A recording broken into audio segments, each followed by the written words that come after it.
ગોંડલમાં રાજકુમાર જાટના મોત કેસમાં મોટા સમાચાર મળી રહ્યા છે। રાજકુમાર જાટને લાફો મારનાર વ્યક્તિ સામે એનસી ફરિયાદ। લાફો મારનાર વ્યક્તિ સામે એનસી ફરિયાદ નોંધાઈ। રાજકુમાર જાટના પિતાની અરજીના આધારે આ ફરિયાદ નોંધાઈ। લાફો મારનાર અજાણ્યો વ્યક્તિ સામે એનસી ફરિયાદ। જયરાજસિંહ જાડેજાએ પણ અરજી કરી હોવાનું સામે આવ્યું। જયરાજસિંહ જાડેજાએ રાજકુમાર જાટના પિતા સામે અરજી કરી। બંગલામાં ગેરકાયદે પ્રવેશ કરવા મુદ્દે અરજી કરી હોવાનું સામે આવ્યું છે। સમગ્ર મામલે જેતપુર પીઆઈ એ તપાસ કરી રહ્યા છે। ગોંડલ પોલીસ સામે આક્ષેપો બાદ જેતપુર પોલીસને તપાસ સોંપવામાં આવી છે। અને આ મુદ્દે સંવાદદાતા રહીમ જોડાયેલા છે। રહીમ, રાજકુમાર જાટ કેસમાં દરરોજ નવા અપડેટ્સ મળી રહ્યા છે, ખુલાસા થઈ રહ્યા છે, હાલ અપડેટ શું છે? ચોક્કસપણે ધ્રુવિશા, જે રીતના રાજકુમાર જાટની ગત રોજ જે ફોરેન્સિક પીએમ રિપોર્ટ સામે આવ્યો છે ને તેમાં જે રીતના ઈજાના નિશાનો જોવા મળ્યા છે, ત્યારબાદ હવે ગોંડલ પોલીસ છે તે તેનું નાક બચાવવા માટે મેદાને ઉતરી છે।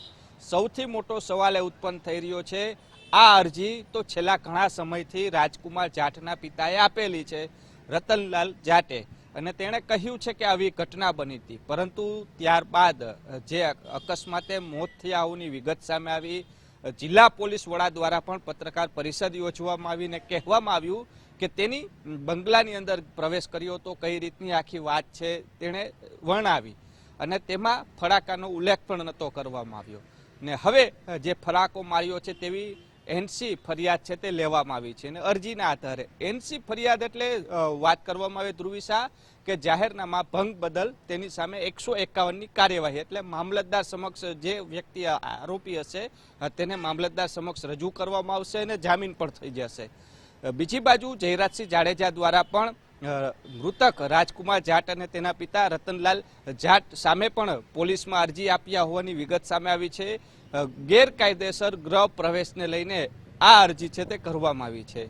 હવે પોલીસ દ્વારા આમાં પણ ક્યાંક ને ક્યાંક એનસી ફરિયાદ નોંધીને કાર્યવાહી થાય તેવી વાત છે તે સામે આવી રહી છે, કારણ કે કોઈના ઘરમાં જાણ્યા વગર પ્રવેશ કરવો એ ગેરકાનૂની બને છે, ને તેની લઈને પણ હવે આ સમગ્ર તપાસ છે તે જેતપુર સિટી પોલીસના પીઆઈને સોંપવામાં આવી છે, કારણ કે જે રીતના ગોંડલ પોલીસ સામે આક્ષેપો થઈ રહ્યા છે, પોલીસ સામે જે રીતના રતનલાલ જાટ દ્વારા જે પહેલેથી જ અરજી બાદથી જે સામે આક્ષેપો થઈ રહ્યા હતા તેને લઈને આ સમગ્ર તપાસ છે તે જેતપુર પીઆઈને સોંપવામાં આવી છે। બીજી બાજુ જે એનસી ફરિયાદ નોંધવામાં આવી છે તેમાં મૃતક જે જાટ છે તેમને કોણે ફડાકો માર્યો, કારણ કે જે રીતના રાજકોટ જિલ્લા પોલીસ દ્વારા સીસીટીવી જાહેર કરવામાં આવ્યા છે તેની અંદર લગભગ 5 થી 7 શખ્સો જોવા મળી રહ્યા છે, પરંતુ મૃતક જે છે તેમને કોણે ફડાકો માર્યો છે તેને લઈને હવે જેતપુર પોલીસ છે તે આગામી સમયમાં તપાસ કરશે, કોણ વ્યક્તિ હતો, શું છે, આખી વિગત લેવામાં આવશે। નોંધ જે પાડવામાં આવી છે તે નોંધના આધારે કાર્યવાહી હવે જેતપુર પોલીસ દ્વારા કરવામાં આવશે। પરંતુ સૌથી મોટો સવાલ છે તે ગોંડલ પોલીસ સામે થઈ રહ્યો છે, કારણ કે જો ડે 1 થી તેણે આ તપાસ કરી હોત ને પ્રથમ અરજી જ્યારે આવી ત્યારથી જ જો આખી આ વિગત મેળવી હોત તો ક્યાંક ને ક્યાંક આજે જે મૃતક છે તે આજે જીવતો હોત ને આવી ઘટના પણ ન બની હોત, પરંતુ સવાલ ગોંડલ પોલીસ સામે અનેક થઈ રહ્યા છે, પોલીસની કાર્યવાહી સામે પણ અનેક થઈ રહ્યા છે, કારણ કે ફોરેન્સિક પીએમ રિપોર્ટ જાહેર થયા બાદ હવે કાર્યવાહી બતાવવાના નાટકો થઈ રહ્યા હોય તેવું ક્યાંક ને ક્યાંક લોકોમાં અત્યારે ચર્ચાઈ રહ્યું છે। જી ધ્રુવિશા। જી રહીમ, જોડાવા બદલ આભાર આપનો।